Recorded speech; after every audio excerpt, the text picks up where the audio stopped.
शेरलाई लडाउन महाशेर आउनु भएको छ। एमाले पनि एमाले भन्दै नाच्छ यहाँ पैसा खाएर खसी कटाएर अनि तेल फेरिमा हालिदिन्छु केटाहरूलाई गाडीमा फ्रीमा किन हाल्नु पर्यो किन हामी मासु भात खानाले मरेका छौँ न अनि एमाले नभए भत्ता पाइँदैन भत्ता नदियोस् न गरेरै खाएका छौँ भत्ता चाहिएको पनि छैन होइन तर देश चाहिँ बहुत राम्रो देश चाहिँ नेपालीबाट चाहिँ बाँच्न पाइयो त्यो चाहिँ राम्रोसँगले बुझ्नु होइन अब तपाईँहरू हाम्रो त अब दिन पनि बित्यो तर अघिको नेपाल अहिले छैन नेपालमा चोरै चोर फटा को कस्तो हो त्यो बाहिरको कुरा सबै देखिन्छ भित्री कुरा के छ देखिँदैन अब पहिले एमाले भनेर तपाईँको त्यो एमालेको मान्छे बिराख्न माधव नेपाल आउँदा यहाँ सबै मान्छे गए घर छोडेर भरे त उसको अहिले मात्रै अनुहार देखिँदैछ अब तपाईँको अहिले भित्री कस्तो छ बाहिरी त देखियो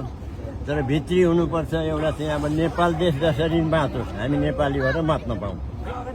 अमेरिकनलाई यहाँबाट त एनसीसी के भनेर घोषायो अहिले एमपिपी पनि के भन्छु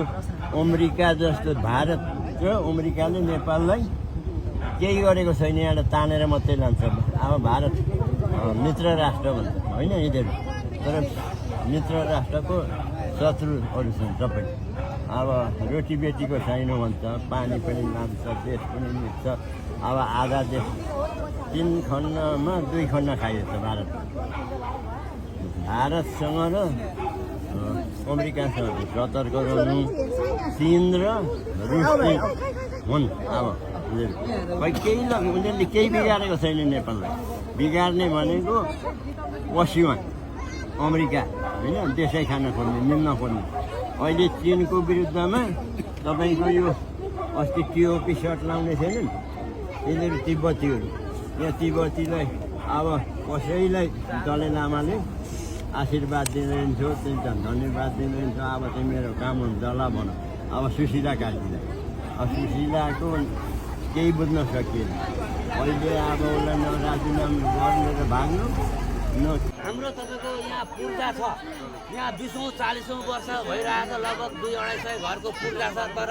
तपाईँको कार्यान्वयन भएको छैन नक्सा एउटा नम्बर छ पूर्जामा एउटा नम्बर छ हामीहरूले पैसा तिर्दा हामी हैरान भयो कहिले चन्द्रगढी जा भन्छ कहिले दमक जा भन्छ कहिले चाहिँ वडामा जा भन्छ यो सानो केर्खा भोट भनेको हाम्रो चाहिँ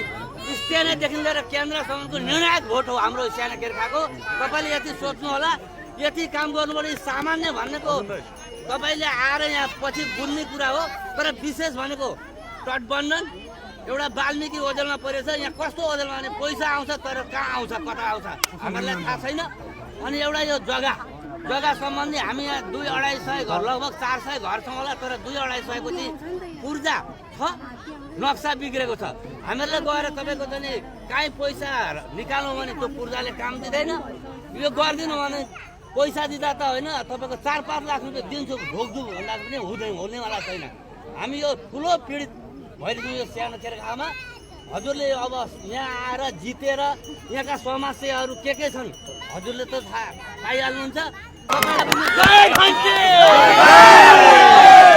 विगतका सरकारहरूबाट धेरै सबैभन्दा धेरै उपस्थित भएको क्षेत्र हो होइन यसलाई अब के गर्न सकिन्छ भन्दाखेरि हामीहरूको एउटा वाल्मिकी आश्रम भनेको छ अनि हाम्रो यो कमल र केर्खा खोलाको बिचमा हामीहरूको तटबन्धन भएको छैन हामीहरूको ठुलो समस्याहरू भनेको चाहिँ यी छन् होइन अब यहाँको रोजगार शिक्षा अब यहाँ जग्गाहरूको बारेमा तपाईँले अगाडि नै बोलिराख्नु भएको छ हामीले सुनेका छौँ होइन यहाँ सुकुमासीहरू धेरै छन् सुकुमासी भन्दा पनि धेरै वर्ष अगाडिदेखि हामीले चाहिँ के अरे भोग गरेको तर पूजा नलेको जग्गाहरू छन् यसकोमा अब तपाईँले के गर्न सक्नुहुन्छ वाल्मिकी सिंचाइ लाल पूर्जा नभएको तर हामीले अगाडिदेखि भोग गर्दै गरेको 50-60 वर्ष अगाडि 50-60 वर्ष अगाडिको छन् र हाम्रो यो वाल्मिकी आश्रम सिमसार क्षेत्र भन्ने त यो चाहिँ साह्रै उपेक्षित भयो किनभने यो चाहिँ रेड बुकमा राज्यमा रेड बुकमा घर पनि विषय निकालेको यो विषयमा चाहिँ हजुरको के छ कुरा भनेर नि हामीले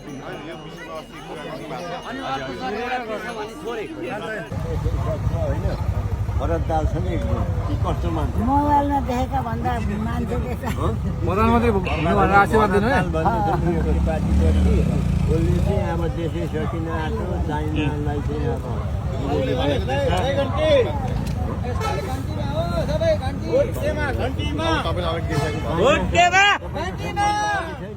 अब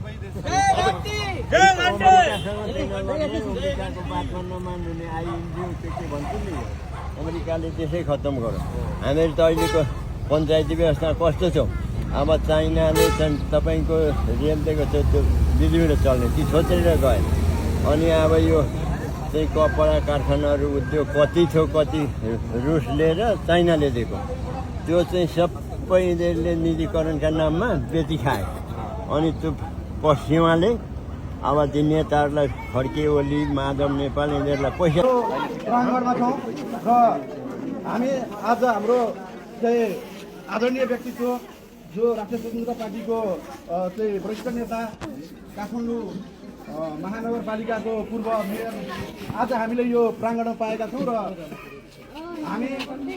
उहाँलाई आज मन्दिरमा लिएर आइरहँदाखेरि विगतका दिनहरूमा हामीले जे जति यो मन्दिरको लागि स्थानीय तहबाट जे जति कामहरू हामीले गर्न सफल भएका छौँ र भावी दिनमा आदरणीय दाई आज हाम्रो चाहिँ राष्ट्रिय स्वतन्त्र पार्टीबाट